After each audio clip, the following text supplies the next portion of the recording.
Bismillahirrahmanirrahim. Assalamualaikum warahmatullahi wabarakatuh. Alhamdulillahirabbil alamin, wassalatu wassalamu ala asyrafil anbiya'i wal mursalin wa ala alihi wa ashabihi ajmain. Ma'asyiral muslimin, arsyadakumullah. Masih melanjutkan pembahasan kita tentang ilmu faraid atau ilmu pembagian warisan.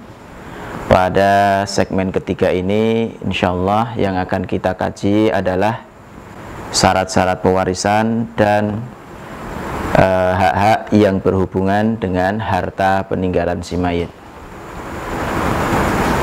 Pembagian harta warisan belum bisa dibagikan sebelum memenuhi 3 syarat. Syarat pertamanya adalah kejelasan tentang meninggalnya muwaris atau telah meninggalnya orang yang akan membagikan harta warisannya. Hal ini benar-benar harus dicek bahwa si mayit memang harus betul-betul telah meninggal dunia. Syarat keduanya adalah hidupnya ahli waris ketika muwarisnya meninggal dunia.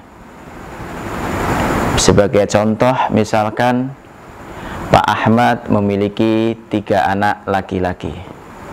Anak pertama meninggal atau telah meninggal 1 tahun yang lalu. Kemudian Pak Ahmad pagi tadi meninggal dunia. Maka secara otomatis anak yang sudah meninggal 1 tahun yang lalu itu tidak akan mendapatkan harta warisannya. Kenapa? Karena dia sudah meninggal. Berarti yang akan mendapatkan warisannya adalah anak Pak Ahmad yang 2 yang masih hidup tadi. Kemudian syarat ketiganya adalah mengetahui sebab ahli waris mendapatkan harta warisan beserta tingkat-tingkat kedekatan si mayit, kedekatan ahli waris dengan si mayit. Sebagai contoh, misalkan Ibu Aminah meninggal dunia. Ia meninggalkan seorang suami dan 2 anak laki-laki beserta 1 cucu laki-laki. Dalam masalah ini kita bisa melihat bahwa suaminya Ibu Aminah itu akan mendapatkan harta warisan. Kenapa? Karena dia ada sebab, yakni menikah dengan Ibu Aminah. 2 anaknya yang laki-laki itu mendapatkan warisan dari Ibu Aminah. Kenapa? Karena dia nasab, keturunan ke bawah atau far'u waris. Sedangkan cucu laki-lakinya, karena di situ ada anak laki-laki, maka derajatnya lebih dekat anak laki-laki, maka cucunya itu terhalangi dari menerima warisan. Jadi syarat terjadinya pewarisan dalam Islam ada 3. Yang pertama, kejelasan meninggalnya muwaris atau mayatnya telah meninggal dunia.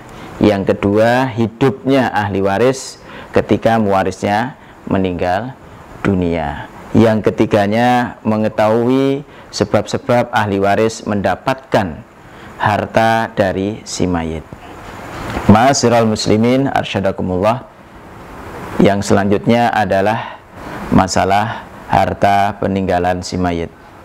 Dalam ilmu faraid dinamakan at-tirkah atau at-tarikah, yakni apa-apa yang ditinggalkan oleh si mayit yang berupa harta.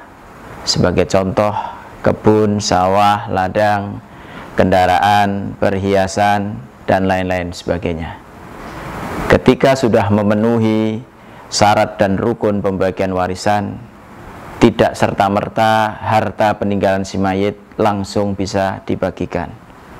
Namun ada beberapa hak yang perlu diperhatikan dan harus ditunaikan.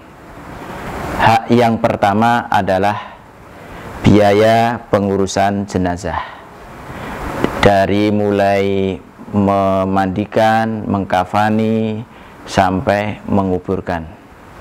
Jadi semua biaya-biaya pengurusan jenazah itu diambilkan dari harta peninggalannya si mayit. Namun dalam hal biaya pengurusan jenazah tidak boleh berlebih-lebihan. Cukup yang sesederhana mungkin. Hak yang kedua adalah pelunasan hutang-hutang si mayit.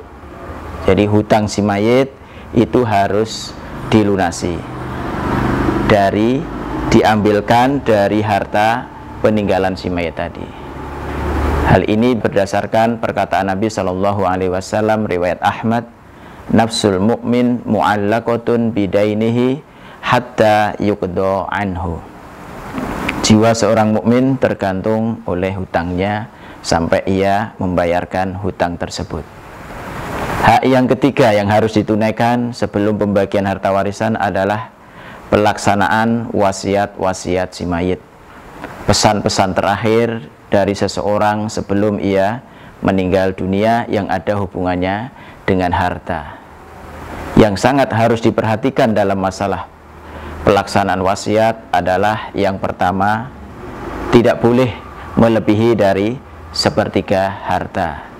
Hal ini berdasarkan perkataan Nabi atau pesan Nabi kepada Sa'ad bin Abi Waqqas, as-sulus was-sulusu kasir. Sepertiga dan sepertiga itu sudah banyak. Yang kedua, dalam pelaksanaan wasiat yang harus diperhatikan adalah wasiat itu tidak boleh diberikan kepada ahli waris yang akan mendapatkan harta warisan. Hal ini juga berdasarkan hadis riwayat Ahmad, la wasiyata liwarisin. Tidak ada wasiat bagi ahli waris yang akan mendapatkan harta warisan.